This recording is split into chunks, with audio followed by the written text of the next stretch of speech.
When you need mealtime inspiration, it's worth shopping Kroger for thousands of appetizing ingredients that inspire countless mouth-watering meals. And no matter what tasty choice you make, you'll enjoy our everyday low prices. Plus, extra ways to save, like digital coupons worth over $600 each week and up to $1 off per gallon at the pump with points. So you can get big flavors and big savings. Kroger, fresh for everyone. Fuel restrictions apply. George Clooney and Brad Pitt's new movie, Wolves, is on Apple TV Plus September 27th. That's where I want you to be now. So if you want to see George Clooney and Brad Pitt, go to Apple TV Plus. You got to start the story there. Or if you want to see Brad Pitt and George Clooney, go to Apple TV Plus. I am enjoying the show. And if you want to see their new movie, Wolves, You can't do it, I'm going to help you out. I can do it, so do it. definitely go to Apple TV Plus. Admit it, it's cool. Okay, fine, it was very cool. Wolves, streaming September 27th on Apple TV Plus. Rated R. This episode is brought to you by Honda. When you test drive the all-new Prologue EV, there's a lot that can impress you about it. There's the class-leading passenger space, the clean, thoughtful design, and the intuitive technology. But out of everything, what you'll really love most is that it's a Honda. Visit honda.com/EV to see offers. Welcome to the Two-Footed Podcast, your daily dive into the biggest stories and talking points from the world of football, with a particular focus on the Premier League. Before we get started, a quick shout out to our presenting sponsor, Liberty Shield. Liberty Shield is a VPN provider, and one of the many benefits of their service is that you can change your IP address to unlock geo-restricted content. And for Premier League fans like us, that means you can catch all the action no matter where you are. So if you use the UK VPN, that means you get all live matches on Sky Sports, TNT Sport, Amazon Prime, and the highlights with Match of the Day on BBC iPlayer. Furthermore, you can switch your location to the USA to access all those matches you may otherwise miss using American streaming services like Peacock and USA Network. If you sign up now, you can get 25% off by using the code EPL25OFF. That's EPL25 off at checkout for 25% off. That's whether you choose their VPN router or the software app for your favorite devices. Liberty Shield have got you covered. Oh, and don't forget, after today's episode, be sure to check out our shorter bite-sized pod, the Two-Footed Extra. That will keep you up to speed with all the latest news and gossip. And be sure to check out the other shows that EPL Index offers. Today was hugely enjoyable, a tad predictable, previewing every Premier League round with a different guest each week, where he really does put them through the ringer. You come off that show, I've guested on that show, you come off it, and you feel like you've been interrogated. It's a really good listen, though. There's also our new show, our roundup show. It's called The Final Whistle. It's hosted by Nina Kauser and Ben Poscod, and they summarise all the matches and the big talking points. It comes out every Sunday evening, so make sure you're listening. Now, let's dive in to today's biggest stories. Let's good, boys and girls, Two-Footed Podcast. Today is Wednesday. It is September 25th. Hope you're all well. The sun has gone away. It's overcast. It's raining. It's actually raining out. Miserable, but to be expected. Right, EFL Cup. We had 4 games last night. They all went as expected results-wise, but performance-wise, maybe not so much. Walsall 0, Leicester 0. Leicester win 3-0 on penalties. Danny Ward saving all 3 Walsall penalties. He also made one great save during the game. Leicester only managed 2 shots on target. Despite having 75% of the ball, they only managed 9 total shots. It was a fairly poor performance from Leicester. And Walsall, while only having 1 shot on target, also had a second really good chance that they couldn't take advantage of.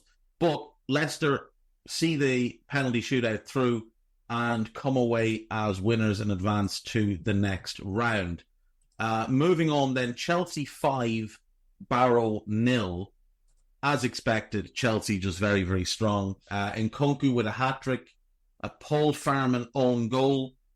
which was a João Felix free kick that hit the post and then hit the keeper in the back and went in, and Pedro Neto with the other goal. Chelsea just all over them, dominant as expected. Farman did his team absolutely no favours though. Got the own goal, gifted Nkunku his hat-trick goal, and probably should have done a bit better with the first one, which kind of went through him. But, as I say, Chelsea, just so much better. I mean, like, Barrow are what they are. Ultimately, they're a League Two team. Chelsea are a Premier League team assembled at 1.5 billion. And while they didn't have 1.5 billion on the pitch last night, they had a lot of expensive players. Jorgensen was 20 million. Disasi was 30. Badiashile was 30. Viega was 12 or 14. Gusto was 25. Quesada was 15. Dewsbury Hall was 25. Neto was 60. Felix was 45. Mudryk was 70 plus. And Nkunku was 60. Every one of the Chelsea players, pick any of them, and they by themselves cost significantly more, 10 times more than the entire Barrow team. In fact, any Chelsea player, any of them, earns more by themselves than the entire Barrow team does. Than probably the entire Barrow squad, including the coaches. So it really is no surprise that they ran out such comfortable winners. But they move on. Man City also moving on. 2-1 winners over Watford. Jeremy Doku opened the scoring. Now, Watford did get a goal back then through Ba, but it was given as a foul by Ba on Braithwaite, and I just thought he outmuscled him. But, you know, it is what it is. Matthias Nunes would put City 2 up on 38 minutes. City had some chances. Watford had some chances. It was quite an open game. Tom Ince pulled one back for Watford in the 86th minute. A lovely curling effort with his left foot. City deserved to go through, but Watford caused them quite a few problems. And then finally, Wickham 1, Aston Villa 2. Emi Buendia on 55 minutes with a looping header. Jon Duran with a penalty on 85 after he'd been brought down in the box. Some questions as to whether it was a penalty or not. There didn't seem to be a ton of contact, but down he went, penalty was given, and he stepped up and scored. And then Richard Kone pulled one back for Wickham in the 95th minute, and frankly, Wickham gave Villa a lot of problems. Villa went young in defence. They had Nedeljkovic at right back, Bogart and Swinkles in the middle. I think Bogart's mostly a right back anyway. And Ian Matson at left back. They went strong in midfield with Onana and Barkley. Then they had Leon Bailey, Buendia and Caden Young as the three behind Duran. Pretty strong team. Got the result they wanted. Gave debuts to a bunch of young players. Had 4 more young players coming off the bench. Borland, Jimo Aloba, Patterson and Brogio, as well as Jacob Ramsey getting some vital minutes.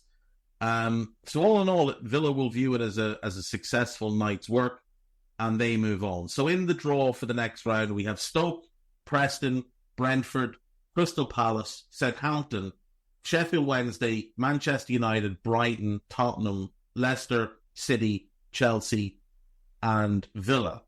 We have 3 games left. There's 2 tonight and 1 next Tuesday. So the one next Tuesday is obviously Newcastle against the AFC Wimbledon, and that's a result of the flooding at Plough Lane. Tonight, we have Arsenal against Bolton. Now, Bolton have made a very poor start to the season. They currently sit 19th in League One, which will be very disappointing to them because they would have been expecting a fast start to the season and potentially a charge at promotion. I mean, they've been a pretty good team the last couple of years. If we take a quick look at the League One table from last season, you've got Bolton finishing 3rd. The previous season, they finished 5th. So they've been thereabouts the last 2 years. They'd have come into this season aiming at automatic promotion. And yet, 2 wins, 1 defeat, 1 draw, 3 defeats. That's not lining up with what they would have hoped for. Now, it's very early. They're 4 points off 6th. So it's not like the season's a write-off, but they're going to need to get their act together fairly quickly. Because if they don't, they'll find themselves kind of wandering around in mid-table. And that will ruin a lot of the progress that they've made over the last couple of years. In the League Cup thus far, they beat Mansfield on penalties and then went to Shrewsbury and won 2-0. 1-1 draw against Mansfield, 5-4 on penalties, and then a 2-0 win over Shrewsbury. There are reports that Arsenal are set to start a 16-year-old goalkeeper tonight called Jack Porter. Now, I don't know anything about Jack Porter, but 16 is very, very young to be playing senior football, especially in goal. It's a big responsibility. It's questionable as to why he's starting, considering they have Neto, who could start. But big opportunity for this kid. Big opportunity for him to step up and show what he's capable of. Surprising. Maybe a little bit arrogant from Arteta. Maybe a little bit arrogant. It is just strange that Neto wouldn't start. Oh, he's cup-tied. Oh, I'm an idiot. He's cup-tied. That's why. Neto's cup-tied because he played for Bournemouth earlier in the competition. Okay, so that makes sense. And Tommy Setford is injured. So it was either start Raya or it will start the kid. So they've decided not to risk David Raya, which is understandable. Okay, fair enough. Would still expect Arsenal to go through quite comfortably. Would imagine there'll be a number of young players that will feature tonight. I think there's a couple of exciting young players in that Arsenal squad who could potentially step up, get opportunities. Miles Lewis-Skelly, who came off the bench against City, would expect that he starts. Ethan Nwaneri, is that it? Nwaneri? He looks a hell of a player. Would expect that he'll start as well. And then I would guess Tomiyasu starts, Kivor starts, Zinchenko starts, Ben White at right back maybe. So Ben White, Tomiyasu, Kivor and Zinchenko is the back 4. Jorginho and maybe the 2 kids in midfield, Lewis-Skelly and Nwaneri. And then in attack, I would guess Gabriel Jesus starts. I would guess Raheem Sterling starts. And maybe there's another academy youngster, or maybe they go with Martinelli and hope that he can get a couple of goals to get his season up and running. They won't have Trossard, obviously, because he's suspended. Moreno's injured. Odegaard is injured. I assume they won't start Rice. I assume they won't start Partey. I assume they won't start Saka or Havertz. I'd expect Arsenal to win comfortably. Like, there's no excuse for them not to. They're at home. They're the much better team. Like, much better team. And even with some rotation and some younger players coming in, you would still expect that they will breeze through. And like I say, a big opportunity for this goalkeeper. Could make a name for himself. Could very well make a name for himself. I will be curious to see will many more youngsters get an opportunity. Someone like Kyan Evans or Kyan Edwards maybe. Yeah, should be interesting. There's a Colombian goalkeeper in their academy who was born in England. His father's Colombian, his mother is Russian. He's Alexei Rojas Fedorchenko. That's quite the mouthful. I assume he goes just by Alexis. Yeah, he goes by Alexei Rojas.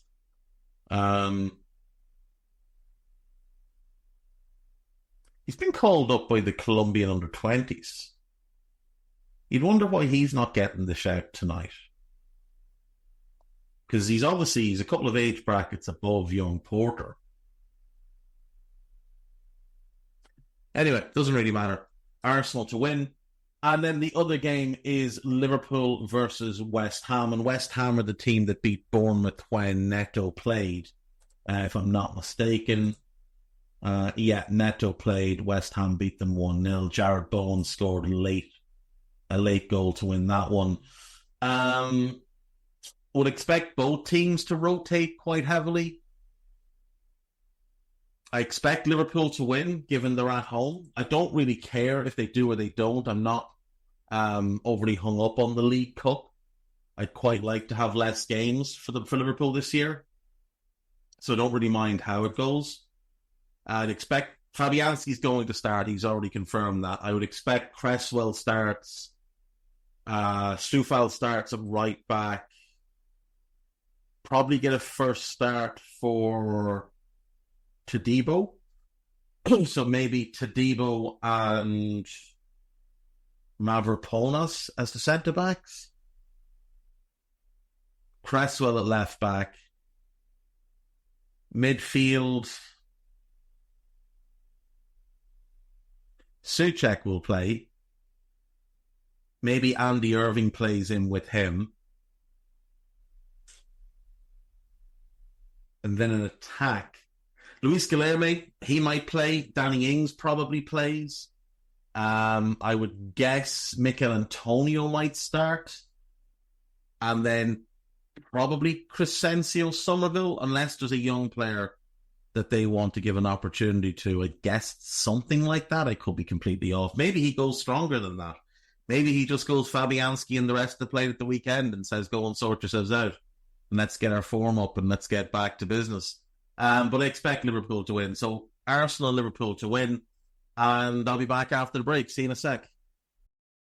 When you need mealtime inspiration, it's worth shopping Kroger for thousands of appetizing ingredients that inspire countless mouth-watering meals. And no matter what tasty choice you make, you'll enjoy our everyday low prices. Plus, extra ways to save, like digital coupons worth over $600 each week and up to $1 off per gallon at the pump with points. So you can get big flavors and big savings.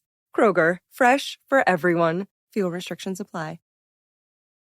Jewelry isn't a gift you give just once. It's a way to remind your loved one of a beautiful moment every time they see it. Blue Nile can help you find the gift that says how you feel and says it beautifully, with expert guidance and a wide assortment of jewelry of the highest quality at the best price. Go to BlueNile.com and experience the convenience of shopping Blue Nile, the original online jeweler since 1999. That's BlueNile.com to find the perfect jewelry gift for any occasion. BlueNile.com. This episode is brought to you by Microsoft Azure. Turn your ideas into reality with an Azure free account. Get everything you need to develop apps across cloud and hybrid environments, scale workloads, create cloud-connected mobile experiences, and so much more. Discover what you can create with popular services free for 12 months. Learn more at azure.com. That's AZURE.com. And sign up for a free account to start building in the cloud today. Right, welcome back. So, given it is Wednesday, it is Nostalgia Day, and given recent events where there's been an awful lot of tears on the red side of North London, and given I have frequently been accused of hating Arsenal, which isn't the case at all, I don't like their fans very much, only the modern fans. The old school fans are great. The younger generation seem to spend their time watching clips with stopwatches trying to find grievances, which is just very, very odd. I thought what we'd do today is we'd harken back to a time when Arsenal were a great team, a team to be feared, a team to be respected, and a team that is in many ways the basis for what we see now with Arsenal playing this defensive style of football. A lot of people associate Arsenal with Arsene Wenger and think that throughout their history, Arsenal have been the great entertainers, and that simply isn't the case. Arsenal, for many, many years, were built on great defensive play. And the chant 1-0 to the Arsenal was probably their most famous chant through the 80s and the 90s. A team built on a back four of Lee Dixon, Steve Bold, Tony Adams, and Nigel Winterburn, and then Dixon, Martin Keown, Adams, and Winterburn, with a couple of different goalkeepers, John Lukic and then David Seaman. I'm referring, of course, to the Arsenal team under George Graham. So, there's a couple of things to point out before we get into George Graham. If we look at the history of Arsenal and who they are as a football club, they are one of the historic entities in English football. Founded in 1886, began playing competitively, I suppose we'll say, in their first real manager, the first real organisation, the first real competitions was in 1897 with Thomas Mitchell. They didn't win anything at all until Herbert Chapman took over. He takes over in 1925. He wins 2 league titles, 1931, 1933. He wins the FA Cup in 1930. He's replaced by Joe Shaw. Now, it should be pointed out that Herbert Chapman died in the middle of the 33-34 season and was replaced by Joe Shaw, who went on to oversee a league title win that year. And they would win the title again the following year under George Allison, and again in 1938, while also winning the FA Cup in 1936. So the success under Shaw and Allison can largely be attributed to Herbert Chapman, because Allison stayed on until 1947, but he didn't win anything after 1938. And much of that team that he won with, especially the 35 team, was the Herbert Chapman team. He was replaced by Tom Whittaker. He won 2 league titles, 48 and 53. Also won the FA Cup in 50. George Swindon won nothing. Billy Wright won nothing. Arsenal went from 1953 all the way to 1971 without winning the league or winning a major trophy. And in 1971, they won the double under Bertie Mee, and that double team are quite famous. They'd also won the Fairs Cup in 1970, but nobody really cares about the Fairs Cup. Terry Neal took over, and he managed Arsenal for 7 years, and all he won was the FA Cup in 1979. He managed them from 76 to December of 83. Don Howe replaced him, and Don Howe won nothing in the near 3 years he managed them. And then George Graham takes over. Now, George Graham was not first choice for the Arsenal job. He was not even second choice for the Arsenal job. George Graham didn't believe he had any chance of getting the Arsenal job, despite the fact that he was a legendary Arsenal player. Played for them from 66 to 72, was part of that great double team in 71, would leave them, go on to play for Manchester United, Portsmouth, Crystal Palace, and California Surf. He'd come through the academy at Aston Villa, brought down from Scotland into the Villa Academy, made his debut there, moved on to Chelsea, and it was from Chelsea he joined Arsenal. So he's a legendary Arsenal player. 6 years at the club, a total of 308 appearances, 79 goals, a goal-scoring attacking midfielder who could also play in the forward line, had primarily played in the forward line for Chelsea when he scored 21 and 42 and 23 and 50. When Arsenal bought him, they moved him a little bit deeper, but he still scored goals. 12 and 37, 21 and 51, 4 and 32 as he adapted to playing deeper, then 14 and 53, 14 and 57, and 10 and 59. That 14 and 57, that's the year they won the double. He was vital in their Fairs Cup run as well. He scored 5 goals in 11 games as they won the Fairs Cup. So we're talking about an Arsenal legend. But when they were looking for a manager to replace Don Howe, they didn't call him. He had made his managerial breakthrough with Millwall. And he was managing Millwall from 1982 till 1986. He won the Football League trophy, which I think became the Johnston Paints trophy, or might be the EFL trophy. It might be the EFL trophy, but maybe that was the Johnston Paint as well. He'd also gotten them promoted from the 3rd division into the 2nd division. But he wasn't really on the radar because he was managing in the lower leagues.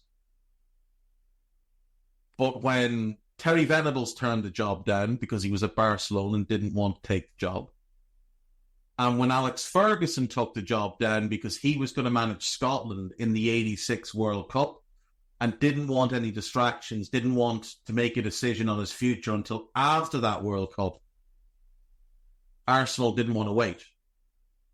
Arsenal made a decision that they couldn't wait. They'd had an interim manager in Steve Burtonshaw from the middle of March until May. They didn't want to wait any longer. So they appointed George Graham.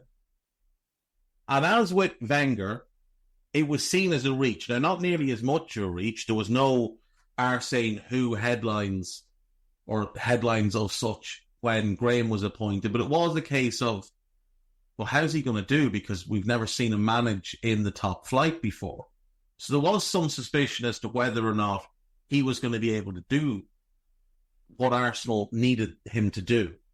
This is a club that hadn't won the league at this point in 15 years. They hadn't won anything in 7 years.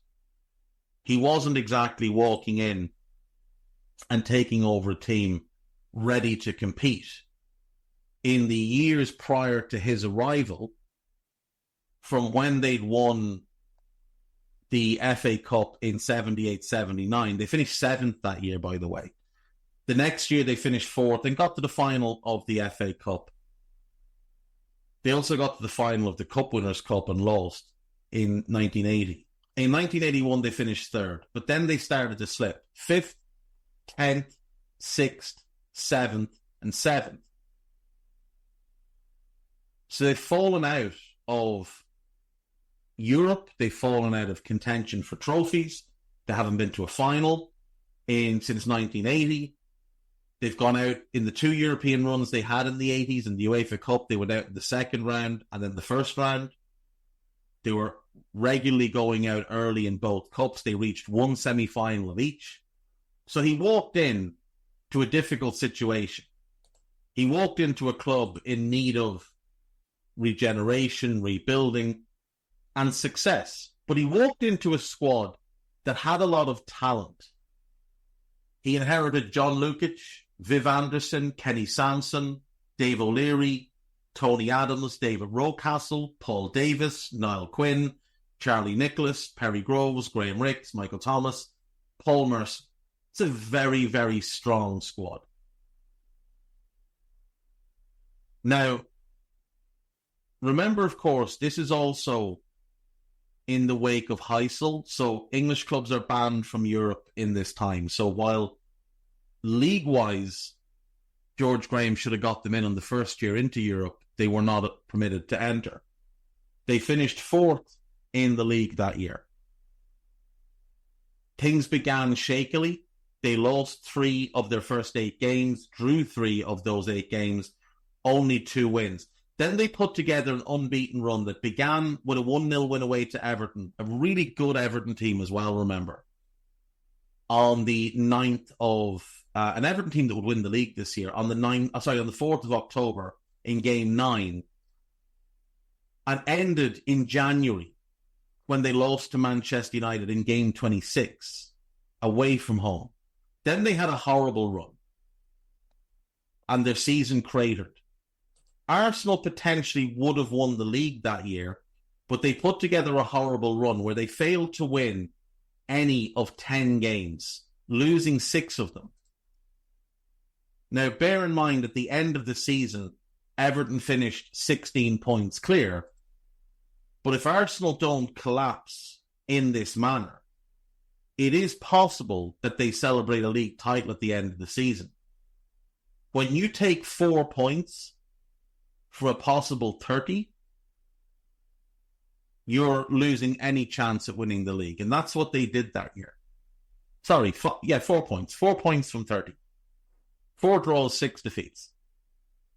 And that completely scuppered their chances of winning the league. Otherwise, they could very well have won the league that year.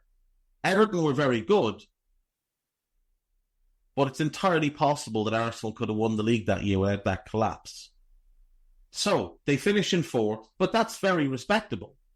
If we again go back, they'd finished 7th the 2 previous years, 6th the year before, and 10th the year before that. So 4th, that's good.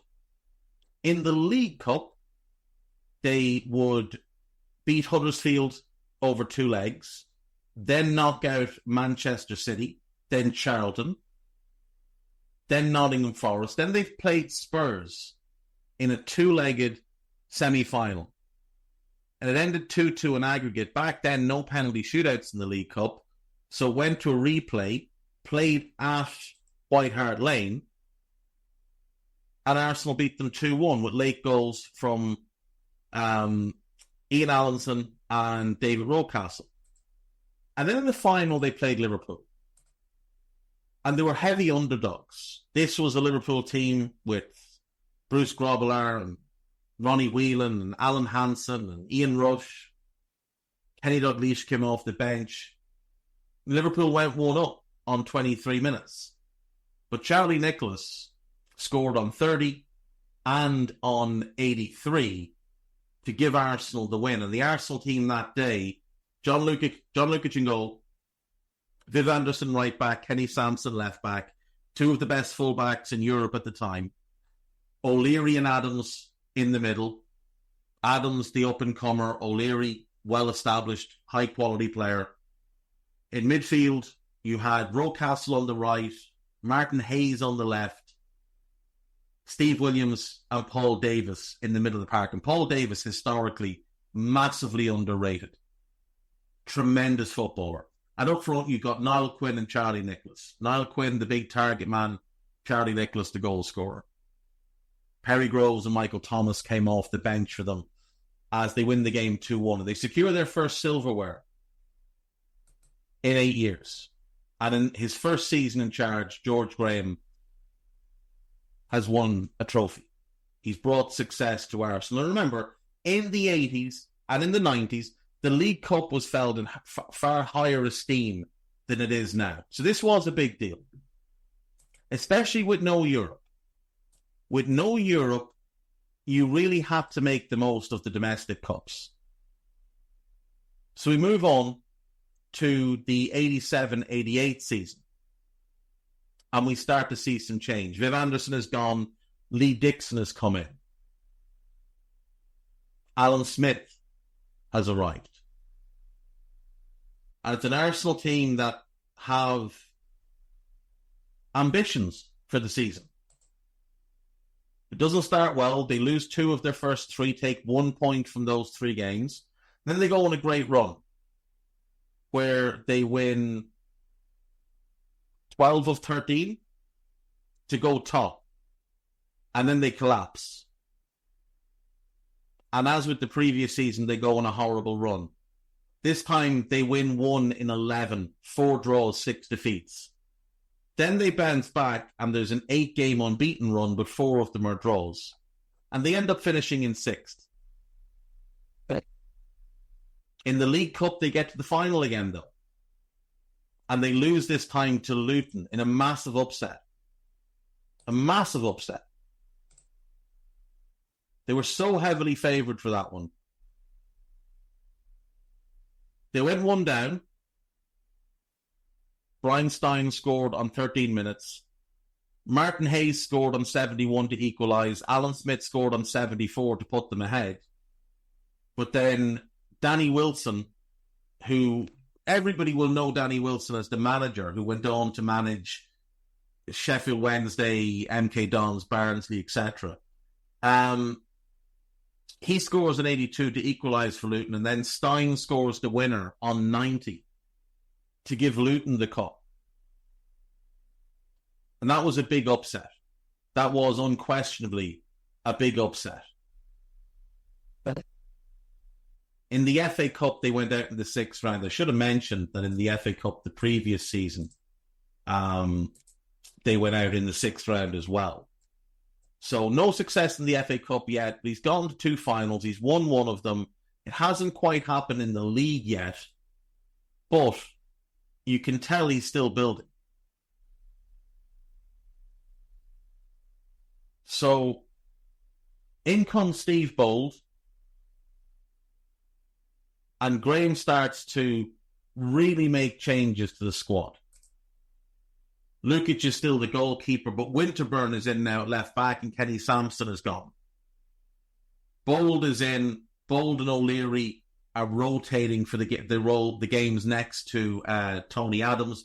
The fullbacks are locked in. The goalkeeper's locked in. Adams is locked in.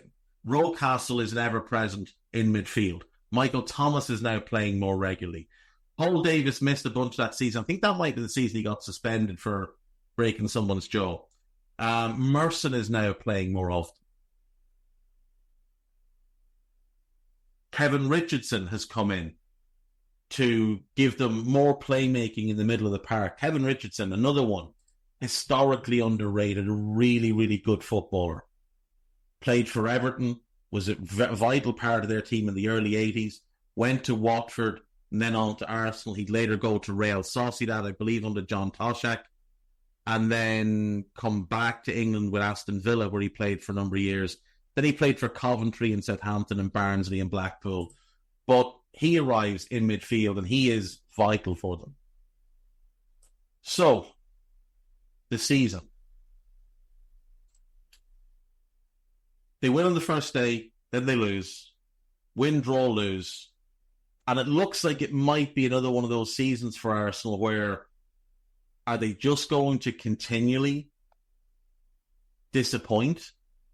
Are they just going to be frustrating? Then they rattle off 6 wins and 7 with a draw on the other. They lose away to Derby.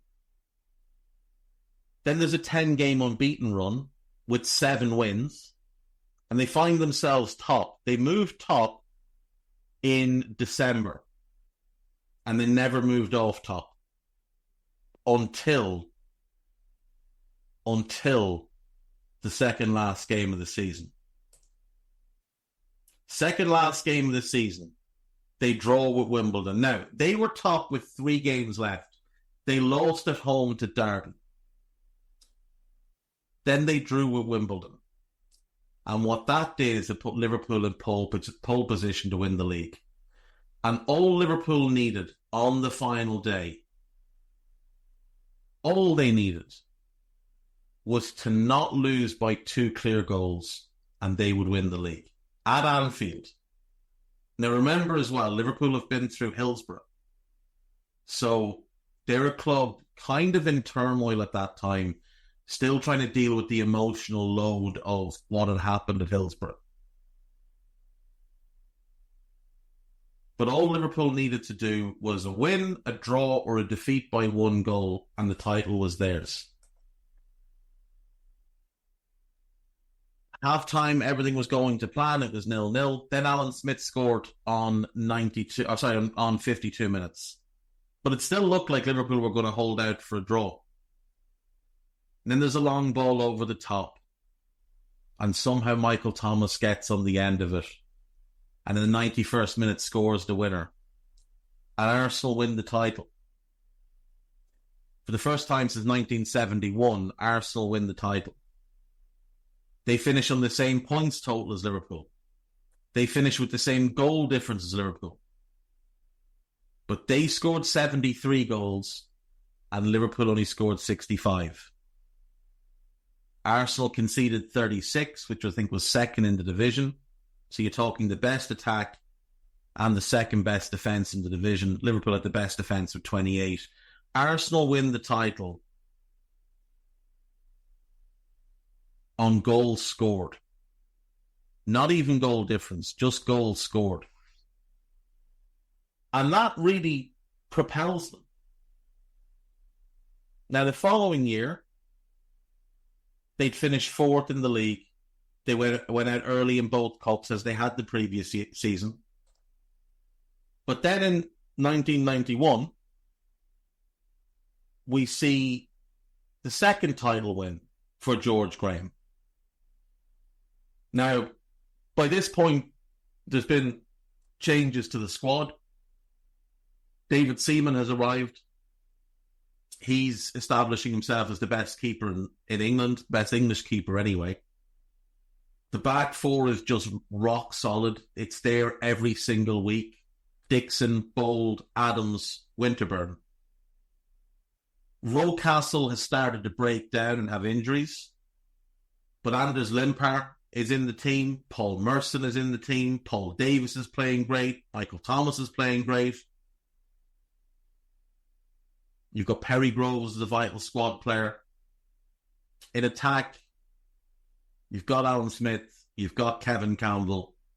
They can play a 4-4-2 or a 4-5-1, depending on what Graham wants to do. You also had in that squad a young striker by the name of Andrew Cole, who would not make the grade at Arsenal, go on loan to Fulham and Bristol before joining Bristol on a permanent deal, and then go on to Newcastle and then Manchester United and have plenty of success of his own. But Andy Cole was the backup to the backups in that Arsenal front line. And they were brilliant that year. They were absolutely brilliant that year. There was just no stopping them. It felt inevitable from very early on that they were going to win the league. They lost only once all season. They scored 74 goals, second most in the division, behind Liverpool. But what's most impressive is they conceded only 18 goals. The next best defence in the league was Liverpool with 40. Arsenal conceded 18 goals. And this 1-0 to the Arsenal thing, while not necessarily always true, but it began with a mindset of once Arsenal get one up, it's game over. You can't beat them. You might come back and get a draw, but even that's very unlikely. If Arsenal get a goal ahead, you're dead and buried. And they would wipe the floor with teams when the mood took them. Like they hammered Villa 5-0.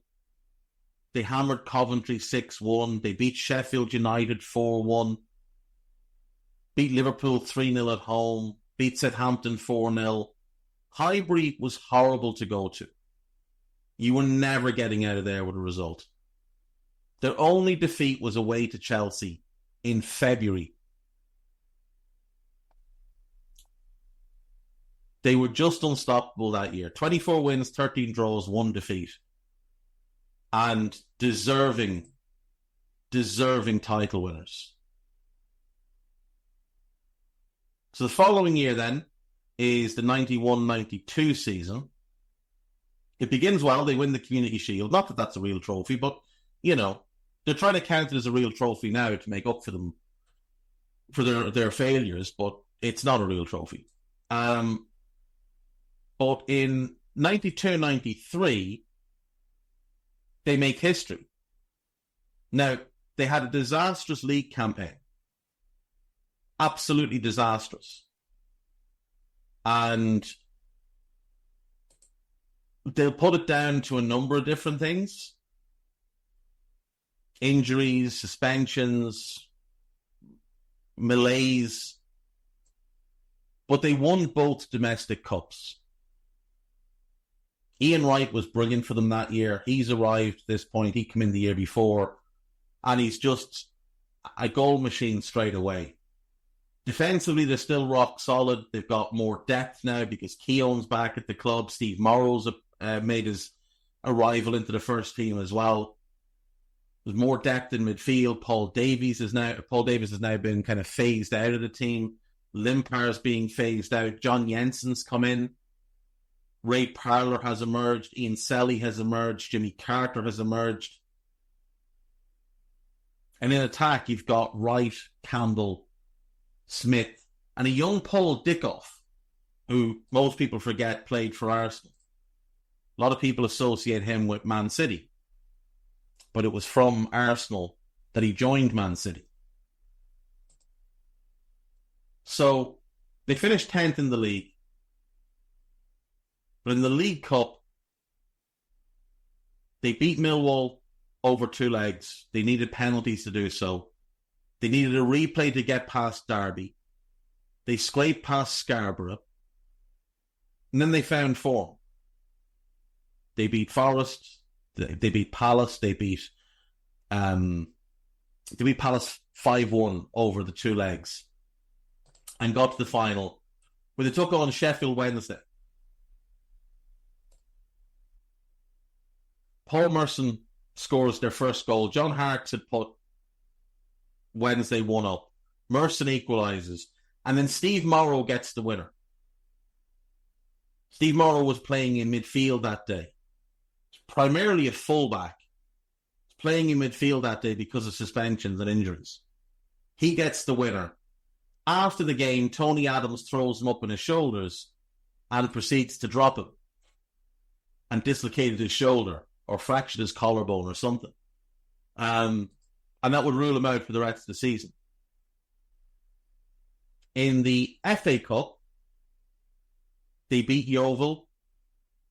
They needed a replay to beat Leeds. They beat Forest. They beat Ipswich. They beat Spurs in the semi-final.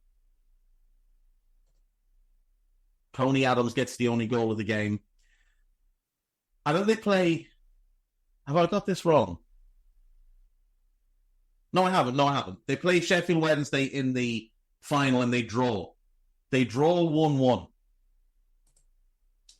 Ian Wright scores, David Hurst scores. And then they play a replay. 5 nights later, Ian Wright scores, Chris Waddle equalises.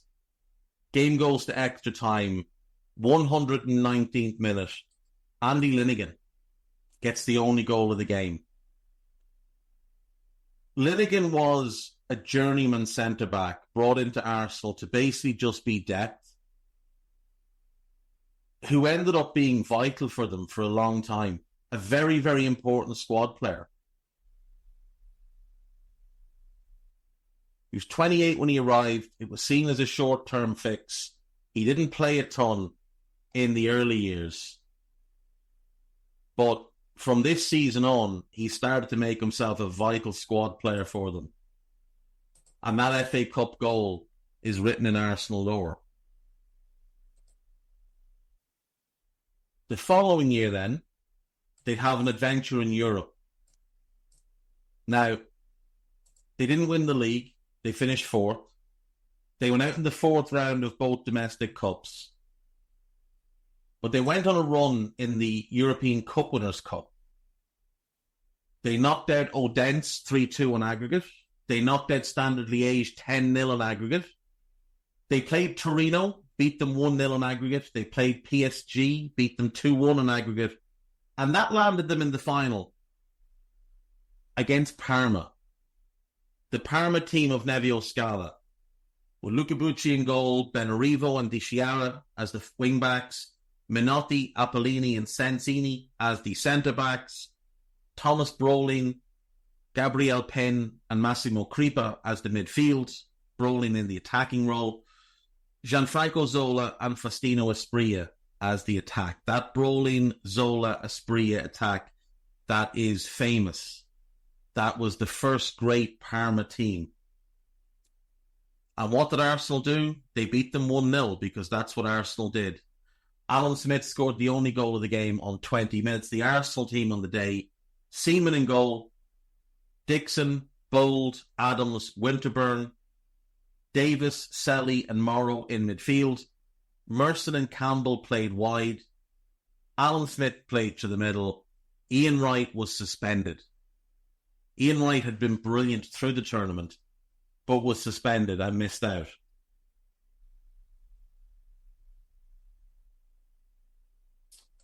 And then we move on to 94-95. And this is the end of the era. And you can tell something's wrong at Arsenal. They're dreadful through the first half of the season. Through the first 21 games. Now, Graham is manager until late February. But through the first 21 games, they win 7. They're a bottom half team.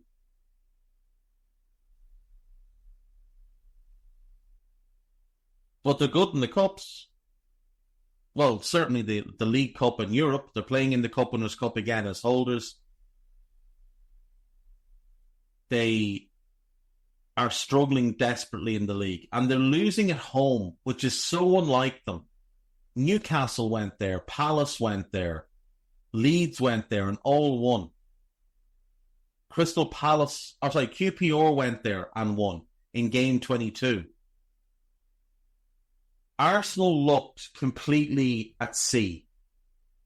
And nobody could really understand why, until in the February, the news broke that George Graham had been found to have taken money from transfers, notably the transfer of John Jensen, who'd come in post his heroics at the 92 Euros.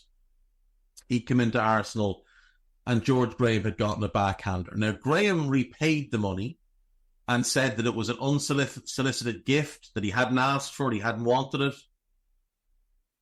But it didn't matter. That brought the end to his time as Arsenal manager. And a guy that should have walked out the front door with his head held high, having delivered great success to the club. 2 league titles, an FA Cup, 2 League Cups, and a Cup Winners' Cup. And instead he had to walk out the back door under a cloud. It's such a shame. To this day, it's such a shame. That's how it ended. Because that Arsenal team, the second title-winning team in 91, they were brilliant. They were absolutely brilliant. And I have very few doubts that had he stayed, he would have turned things around. He would have gotten them back to title contention. He would have won more trophies. So he leaves and Stuart Houston takes over. Houston had been his number 2. The league form didn't improve at all. They kept losing frequently. They went out of the FA Cup before he left in the 3rd round. Millwall beat them, funnily enough. Beat them at Highbury, by the way. They went out of the League Cup before he left. Liverpool beat them in the 5th round. But they did get to the final of the Cup Winners' Cup. They'd beaten Ammonia, they'd beaten Brøndby. That was under Graham. Houston was in charge when they beat Auxerre 2-1 on aggregate. They beat Sampdoria on penalties in the semi-final. And then they got to the final where they played Real Zaragoza. Esnader put Zaragoza 1-up on 78. John Hartson equalised on 75. And then there's the infamous Naeem from the halfway line. Naeem lobbing David Seaman with what was, I still believe, a hopeful up and under. Lobbing David Seaman. The Arsenal team that day, Seaman in goal, Dixon, Linnigan, Adams, Winterburn, Stefan Schwartz in midfield. Actually, Martin Keown played. They played 3 centre-backs. They played back 3. Wing-backs. Schwartz and Ray Parler in midfield. Hartson, Wright, and Merson as a front 3. 3-4-3. Very fancy at the time. But it wasn't enough. Real Zaragoza beat them. And I always wonder, if they had won that game, would Stuart Houston have gotten the manager's job on a permanent basis? Would he have stayed? And if he had, how would he have done? Now, he leaves, Bruce Rioch comes in, Rioch doesn't work out, Arsenal's too big a job for him, and we get Wenger. But I always wondered what would have happened if he had won. Because if he had won that and gotten the job permanently, and let's just say the timing doesn't work out as perfectly, maybe Wenger's not available. Maybe they go with someone else, and maybe the Wenger era doesn't happen. It's just one of them sliding doors moments. I'll leave it there. I'll be back after the break. Right, welcome back. So, remember in the Champions League showcase week, we had games on Tuesday, Wednesday, Thursday, and as Guy Drinkle put it, Champions League on a Thursday is utter woke nonsense. Ladies and gentlemen, there is more utter woke nonsense taking place tonight, because on a Wednesday night we have Europa League action. So this is the showcase week for the Europa League, and we have games today and we have games tomorrow. And the games tomorrow are fine because that's a Thursday night. The Europa League is Thursday night football. But there are games tonight, and there's quite a few of them. So let's dig into them. We get AZ Alkmaar against IF Elfsberg. That is a 5:45 kickoff. As is Bodo Glimt hosting Porto. Then at 8 p.m, we have no fewer than 7 games. So you get Galatasaray against PAOK, Midtjylland versus Hoffenheim, Manchester United are in action against Twente. That is an opportunity for Erik ten Hag to see some old friends. You have Dynamo Kiev against Lazio, Ludogorets against Slavia Prague, Anderlecht against Ferencváros, and finally, the big one of the night, I would say, is Nice versus Real Sociedad. That's the one I'm going to tune in and watch. I might watch the Bodo Glimt Porto game first, and then watch Nice against Real Sociedad, and then probably watch the Liverpool game later after that, because I can't really be bothered watching it live. I'll watch them both, but I'm not sure which way I'll watch them. I kind of want to watch Nice, having just won 8-0 at the weekend, and Sociedad are in terrible form. So I really want to see that one. And I'm not contractually obligated to watch the Liverpool game today, so I might actually watch that one first, and then watch the Liverpool game later. So yeah, we have 9 games in the Europa League tonight, and there's decent games there. Galatasaray PAOK should be good. United Twente should be good. Anderlecht Ferencváros could be decent. Dynamo Kiev Lazio, I think, will be a good one. But Nice Real Sociedad is absolutely the one that stands out. And then, like I say, we've got a bunch of games tomorrow night as well, another 9. So, something to brighten up the week, I suppose. Right, folks, that's going to do me for this part of the show. I'll be back later with the 2-footed extra. Take care. Bye-bye. This podcast is part of the Sports Social Podcast Network.